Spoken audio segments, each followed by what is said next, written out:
주님의 말씀을 사랑하는 자에게는 큰 평안이 있습니다. 성경 통독을 돕는 바이블 가이드입니다. 예레미야서 51장, 52장을 읽습니다. 예레미야의 후반부는 유다에서 먼 나라에서부터 가까운 나라들에 이르기까지 심판의 메시지를 주십니다. 이렇게 기록한 이유가 무엇일까요? 눈썰미가 있으신 분들은 이미 눈치채셨을 겁니다. 심판의 범위가 점점 좁혀져 마지막 유다에 이르는 여정이 보이십니까?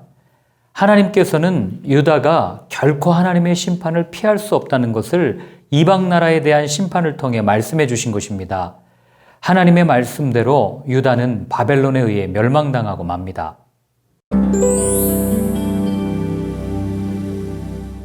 51장은 바벨론의 심판이 하나님을 대적했기에 일어난 것임을 선언합니다. 예레미야는 6절에서 바벨론 땅이 하나님을 거역한 죄로 인해 죽음의 자리가 될 것이니 그곳에서 도망쳐 각각 자기의 생명을 구하라고 선포합니다.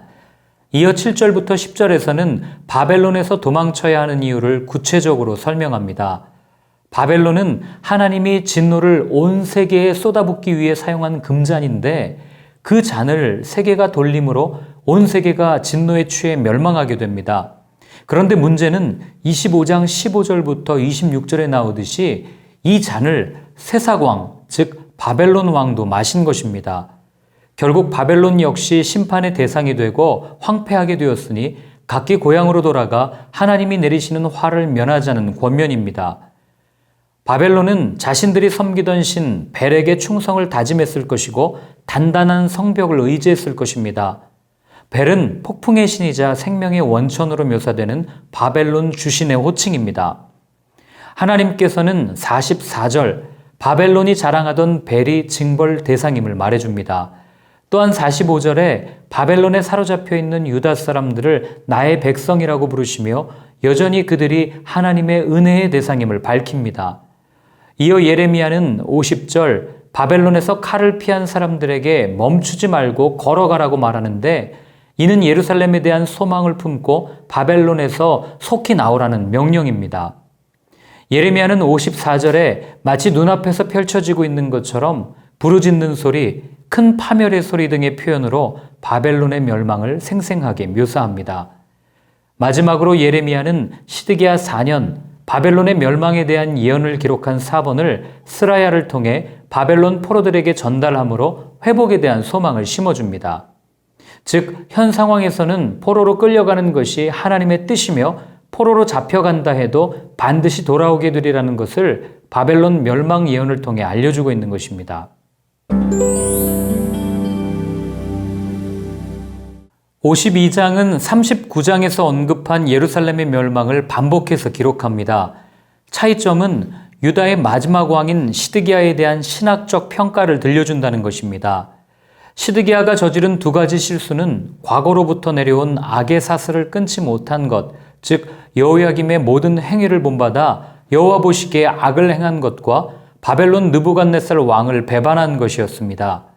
역대하 36장 11절부터 21절에 더욱 자세하게 설명되어 있습니다. 28절부터 30절에는 느부갓네살이 포로로 잡아간 사람들의 수를 알려줍니다. 느부갓네살 7년에 3023명, 18년에 832명, 23년에 745명으로 총 4600명이 바벨론의 포로로 끌려갔습니다. 또한 여호야긴이 바벨론에서 평안한 삶을 살았다는 것을 기록하여 바벨론에 항복하는 것이 생명의 길이라고 전했던 예레미야의 예언이 참된 것임을 보여줍니다. 이로써 포로로 잡혀가 있는 유다 사람들은 예레미야의 예언을 신뢰했을 것이고 반드시 회복되리라는 약속을 기대하며 소망을 가질 수 있었을 것입니다.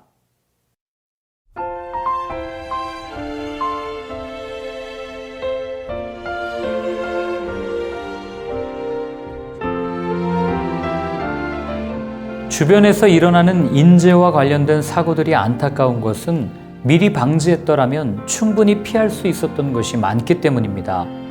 심판을 피할 수 있었는데도 피하지 못했다는 점에서 예레미야서를 읽을 때마다 같은 마음이 듭니다.